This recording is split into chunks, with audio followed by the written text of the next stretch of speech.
After wishing you a good Erev Yom Kippur, today's daf is daf Tzadi. We got up to the Mishnah on the bottom of Pei Testament Beis.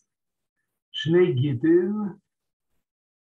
If a woman was divorced from her husband twice, and Shnei Ksubos, and she got two Ksubos, one from the first round of marriage and the second from the second, go Shnei Ksubos.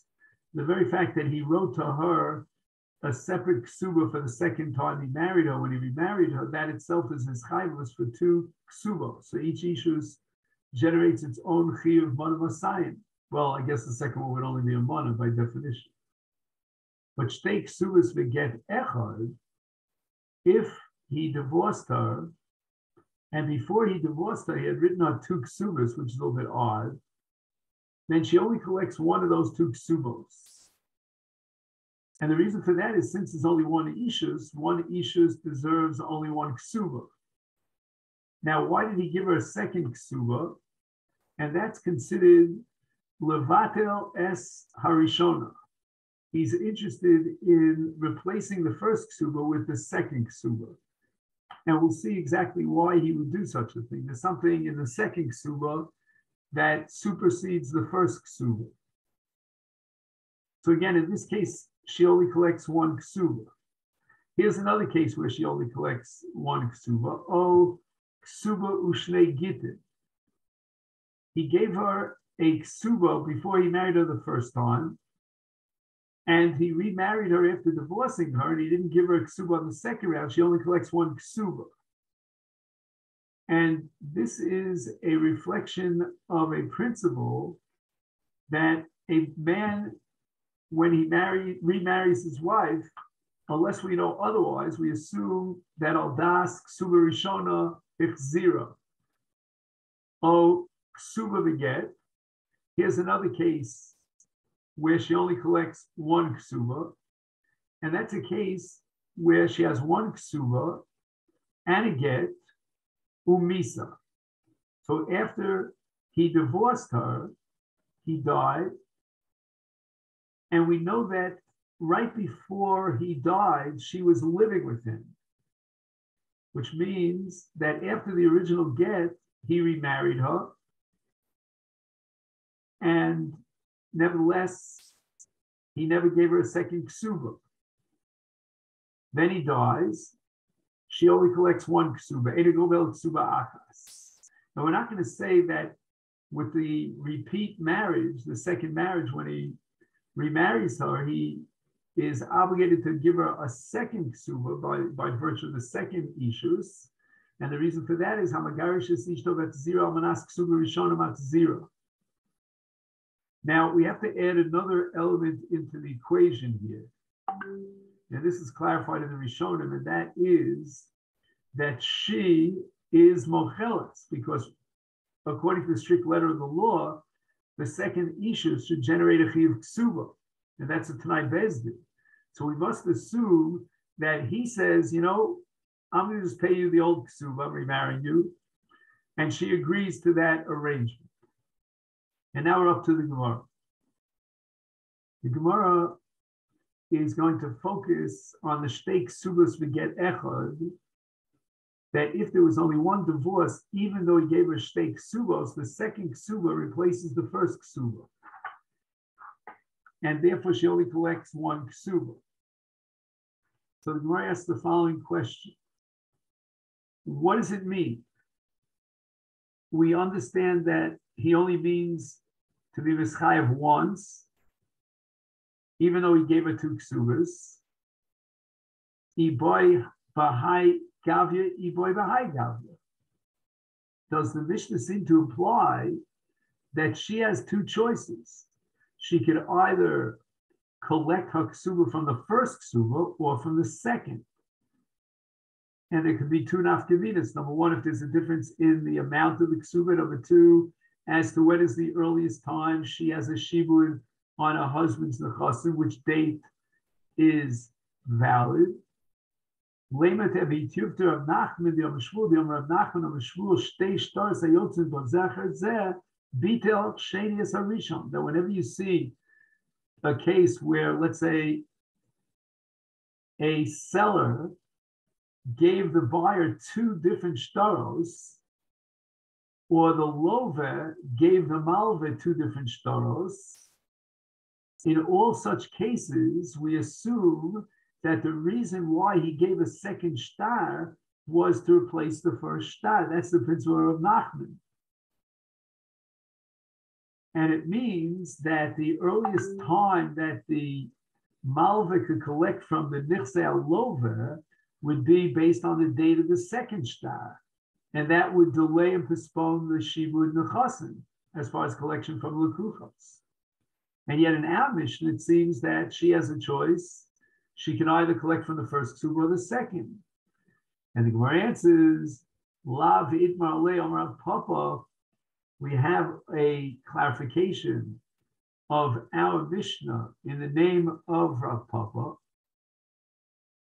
In other words, a clarification of Rabbi Nachman in the name of Rav Papa.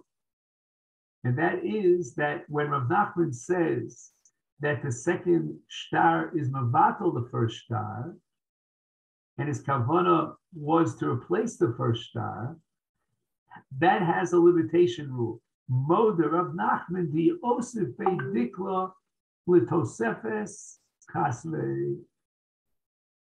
That if in the second shtar he adds a palm tree, then it means that he only is adding to the first shtar. He's not replacing the first shtar, but just amplifying or expanding the first shtar to include even another dikla. In the second ksuba that he wrote to his wife, he added extra funds in order to attach an additional fund to the original ksuba. We learned in the Brisa, Hotzia get uksuba umisa. What does this mean? She is holding on to number one, a get, number two, a ksuba, and number three, Adim that testify that her husband died. And now she wants to collect not one ksuba, but two ksubos. And here we turn to Daf Sadi. So the Brisa makes the following distinction. Im get kodem liksuba, if he divorced her first, and then subsequently he gave her a ksuba after the gerushin, it means he remarried her and gave her a second ksuba because of the second ishus, then since he wrote a ksuba for the second round of marriage, therefore, she has two ksubos. She can collect by virtue of the first marriage and by virtue of the second marriage. So even though she only has one ksuba in her hands, the get itself is a valid proof for her to collect a second ksuba based on the gerushin after he remarried her. And that's called gove shtei ksubos. One is going to be with the get, because the get indicates that she has not yet collected a ksuba. And then she has another option or valid agent for collecting a ksuba, and that's the ksuba itself. But all this is conditional on the fact that the zman in the get is earlier than the zman in the ksuba. So it means that that ksuba was given to her by virtue of the ishus when he remarried her after the get. So then she can collect with the get from her first ishus, and now the ksuba was given to her after the get for the second ishus, and she can collect that ksuba as well. So in effect, she's holding on to two ksubos. And we already learned in our Mishnah that if a woman has two ksubos, then go with shtei ksubos. And this is considered like shtei ksubos because she has a get and a ksuba. However,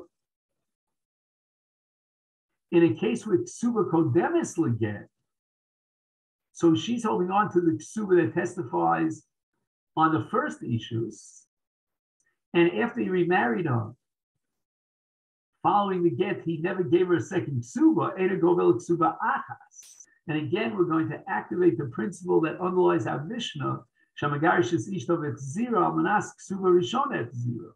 If he didn't write a second ksuba on the second marriage, on the remarriage, then it means he only wants to give her one ksuba, and as we said earlier, she accepted that arrangement. Now we have one more Mishnah to finish the perek. Katan, shehisio aviv. His father married him off as a katan. He's obviously not capable of writing a ksuba on his own. He's a katan, he doesn't have das, but his father wrote a ksuba on the name of his son, the katan. Now the katan became a gadol. He's already passed bar mitzvah, and he's still married to this woman.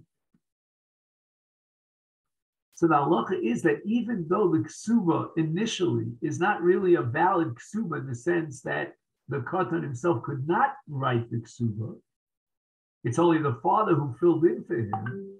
Ksubasa kayemis, that original ksuba is still valid after he becomes a gadol.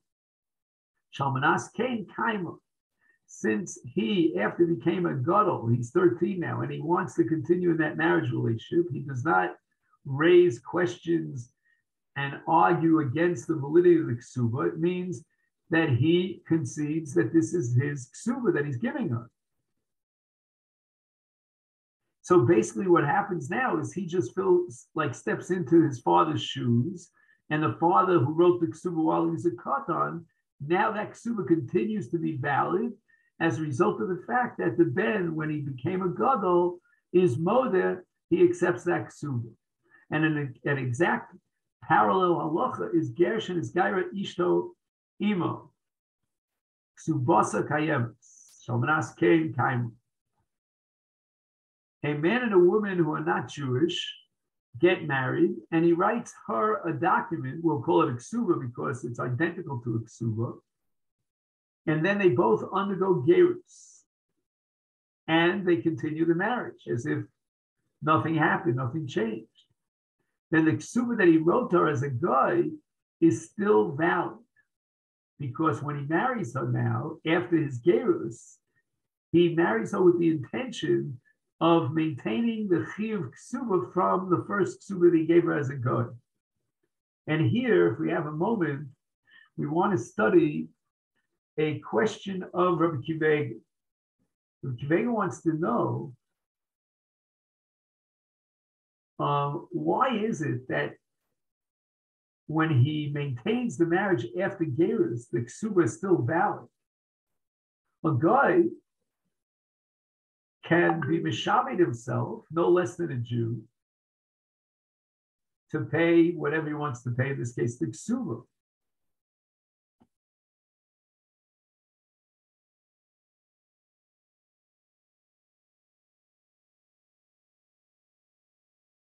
So the Mishnah seems to assume that the ksuba becomes valid by virtue of the fact that after he was misgayer, he was makayim the marriage.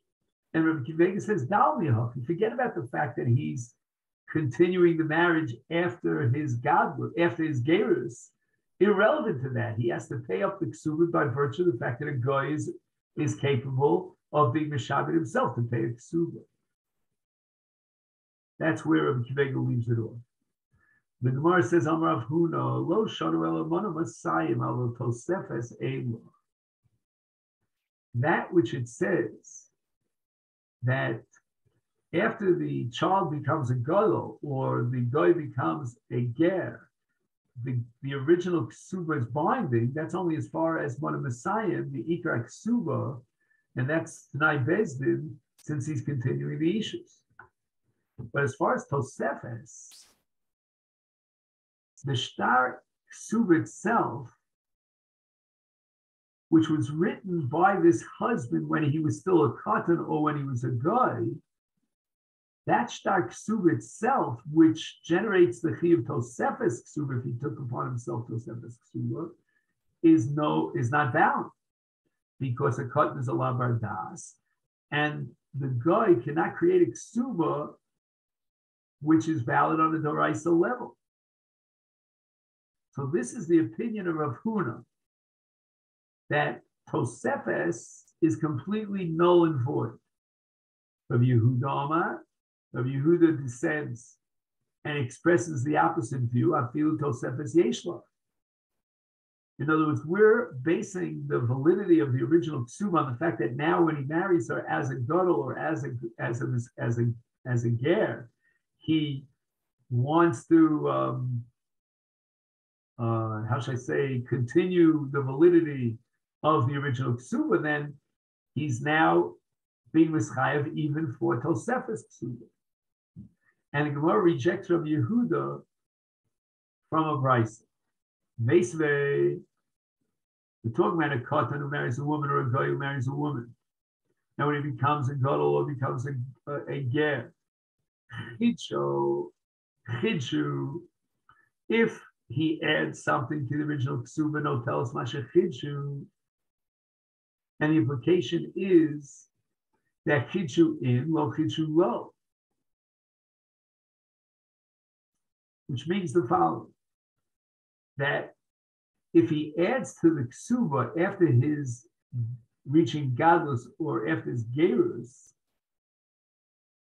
then she can collect that additional fund that he is adding to the ksuba. On the other hand, the implication is that as far as tosefes ksuba that was written in the first ksuba, lo chidshu lo, if he's not adding anything, if he doesn't take upon himself an additional ischayvus, then the tosefes ksuba, which was formulated in the original ksuba, is completely null and void. And that's against Rabbi Yehuda, who holds that even the tosefes she collects.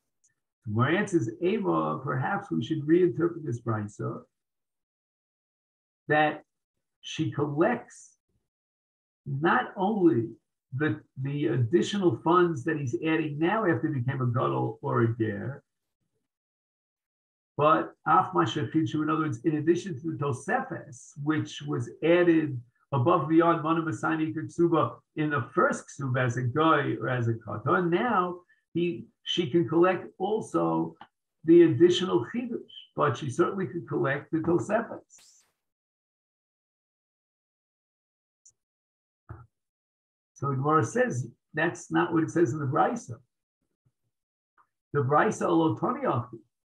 The brisa says chidshu no tell us masha chidshu. She only collects above and beyond the mana v'sayim, that which he's adding now when he became a gadol or a ger, but lo chidshu.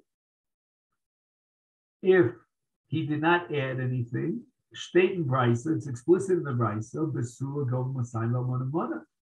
It's against Rav Yehuda, like Rav Huna, that she only gets one of his sign, but not tosefes. It's pure for the Rav Yehuda. So the Gemara says that you're right. The brisa is against Rav Yehuda, but Rav Yehuda must listen at Isa. He was mistaken because of the way he read the Mishnah. Who saw Rav Yehuda thought that since the Mishnah had in mind that ksuba kayemes akula milsa koi, that since after the gadlus or after the gerus, he marries her on the das of the original ksuba, that means the entire ksuba and everything written in the ksuba is valid and binding, including the tosefes, the lowi, but that's not true. Aika ksuba koi, but she does not collect tosefes ksuba. Hadron Olecha HaKosev L'Ishta. The Mishnah says the following. Okay, take a deep breath. We're like diving into the deep waters here. Mishaya Nasu Shtei Nashim. So this ratio is pretty straightforward because Umeis he died, the husband died before the wives died. So they're both coming to collect the ksuba. And we have a principle that if somebody owes money to two different people, then which chov was generated first? Harishona kodemes l'shniya. If there's a limited amount of property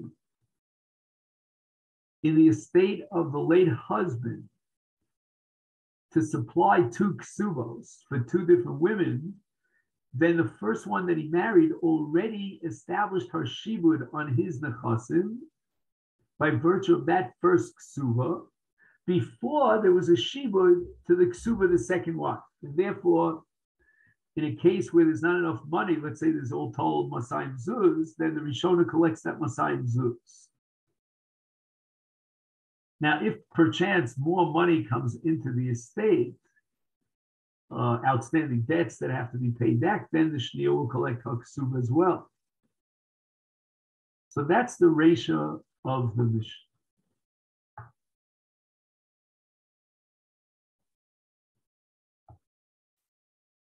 Now we get on to a more complicated case. What happened was that the Baal died and the two wives died. So again, in this case, as opposed to the first case where the Baal died first, the death of the two wives took place after the death of the husband. So it wasn't like the first case in the Mishnah, where where the two wives are alive. Now in this case, the two wives are gone, and now the Yarshim of each of the two wives are battling over the ksuba of their mother. And the Mishnah is going to apply now the same rule that it applied earlier, Yorshe Rishon Kodem Yorshe Ashniya, because they inherit a chov that predated the chov of the Yorshe Ashniya. And that is because he already gave a ksuba to the first wife, and he was meshabed his nechasim vis-a-vis that chov before he married the second wife. Fine. Okay. So we got by the easy part of this mission. Now we get to a more complex case in the mission. And this is a case where instead of his dying during the lifetime of the two wives, the wives died during the lifetime of the husband. And we said back on Daf Yomi Masechet that there's an institution, a Takonos Chachamim, which is called Ksubas Banim Dichrin. So it means that when a woman dies, the Baal inherits his wife. Baal Yorishes Ishto. He should also inherit the Ksuba, because that's also like money in her bank account, which he inherits when she dies. But the Rabbanan made a takana that before we start divvying up the Yerusha amongst the Yarshei Baal, first and foremost, we have to shave off the Ksuba money and we have to pay it to the wife, or if she died, to her Yarshei. So when a man enters into a marriage and he writes a ksuba, then he's being mischayev that the monies to pay up that ksuba should be earmarked for his wife's yarshim, such that in event that she dies and now the husband wants to take over her Yerusha, right? I should say he wants to inherit her properties. There's a payment of the ksuba to the children from that marriage. meaning the children of that wife that he married. Okay, now we get to our Mishnah. Our Mishnah is talking about a case where these two wives died during the lifetime of the husband, and then the husband died. And the children from these two wives are coming. Let's focus on the heirs of the first wife. These heirs, these Yarshim, we'll call it the Bnei Isha Shemesa, and they're claiming Ksuvas Banim different. Now, let's get the sequence. This is very important. Okay, time T1, we'll call it. A man marries wife number one. Time T2, he marries wife number two. Time T3, wife number one dies. The husband now inherits his wife. And time T4, he dies. So wife number two is still alive.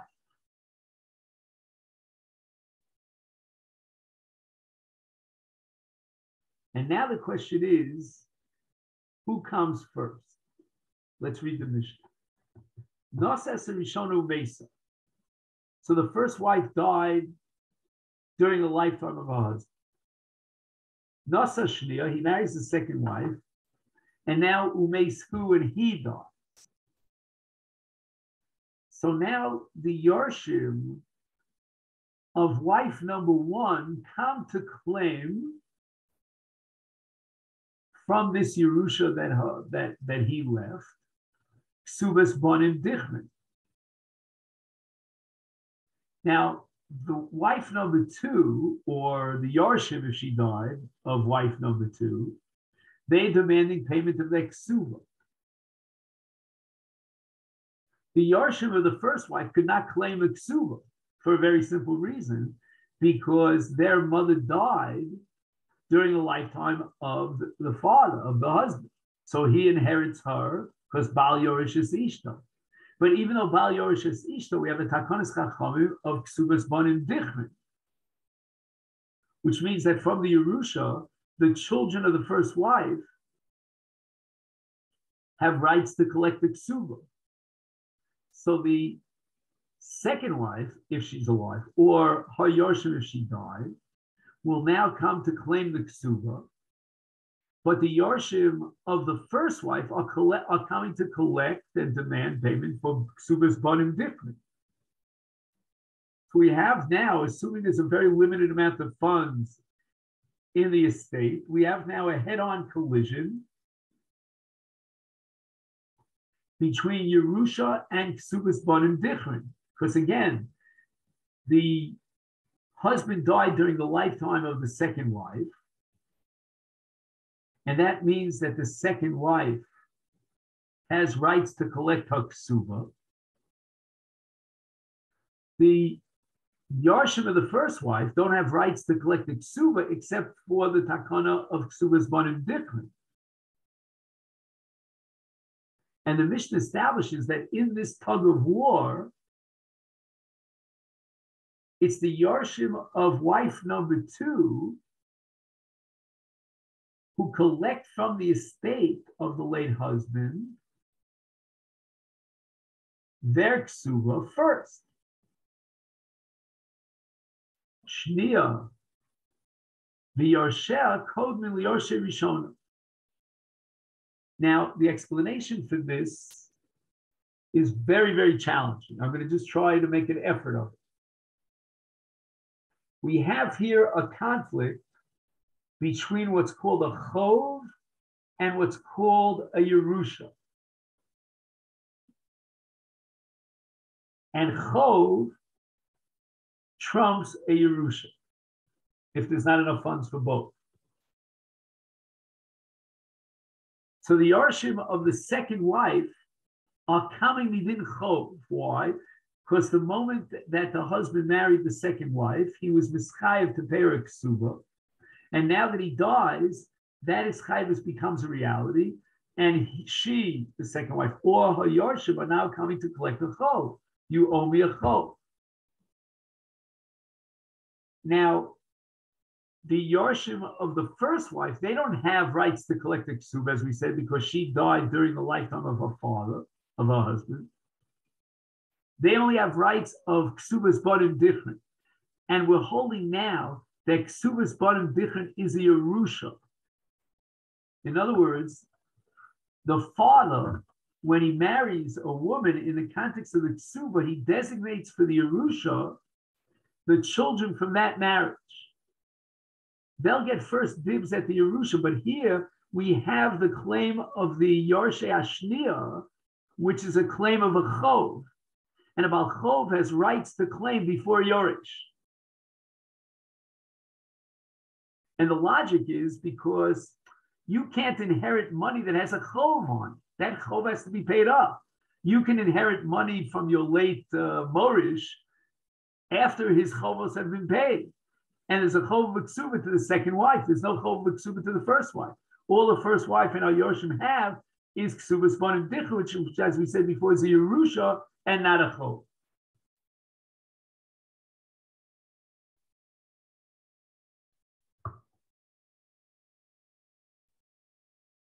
Now the Gemara is going to be medayik from the Lashon HaMishnah.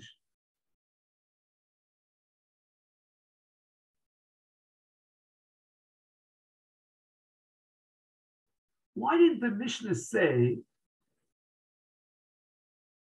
in the ratio of the Mishnah, Rishona Yeshla, Ushniya Einla? Right, you have two Balei Chov, and the earlier Baal Chov has rights to collect. The second Baal Chov is out, if there's not enough money, is out in the cold. But Minik Tani Rishona Kodemes Lishniya, from the Daya carefully the Lashon of the Mishnah, it means that the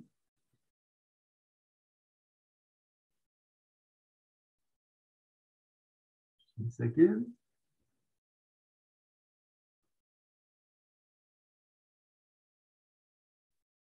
It means that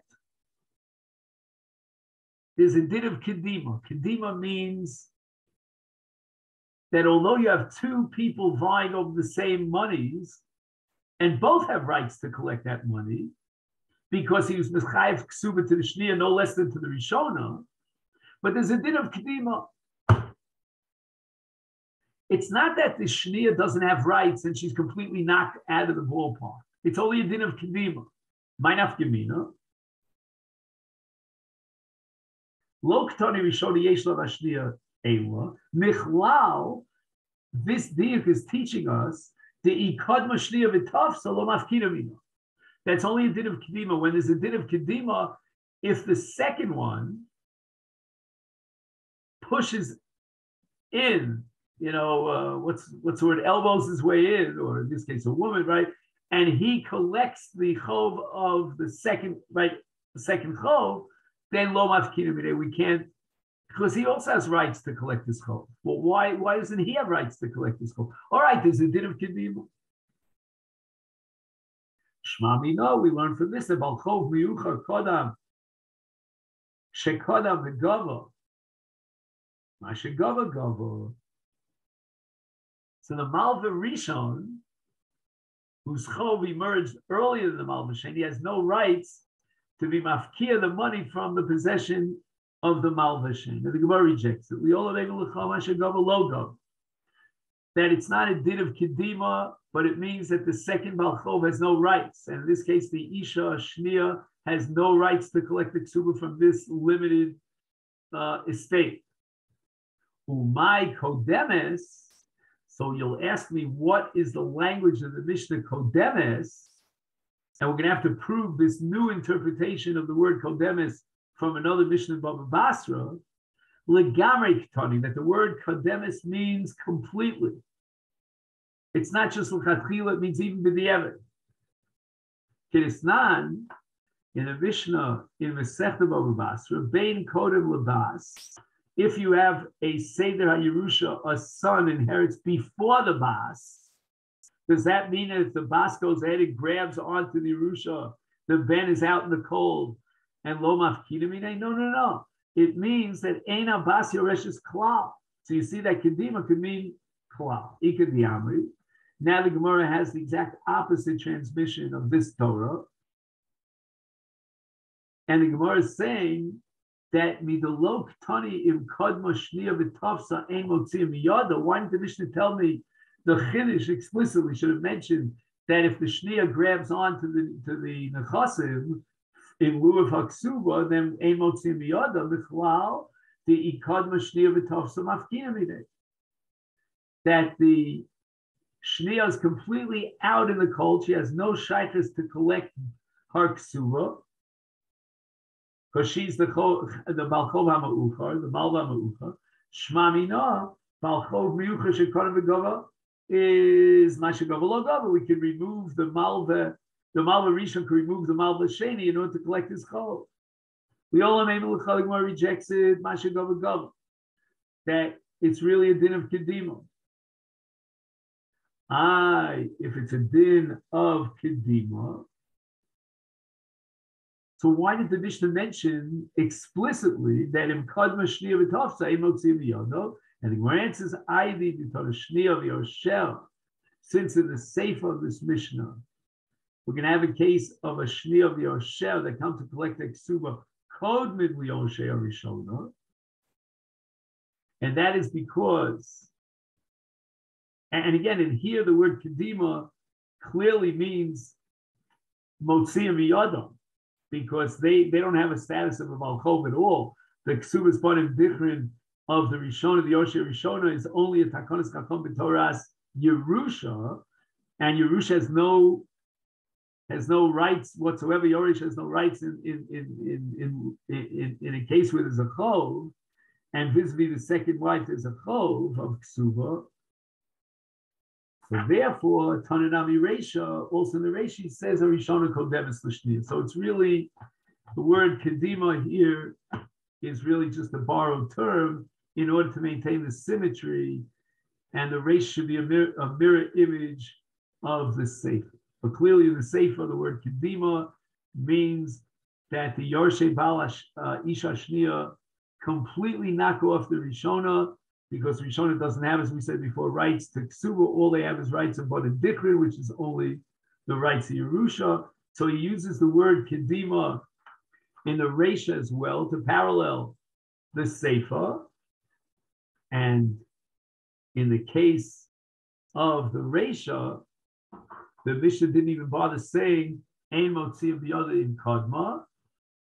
And that is the din that Mashagava Gava, and here we're going to move on to Tzadi Amid.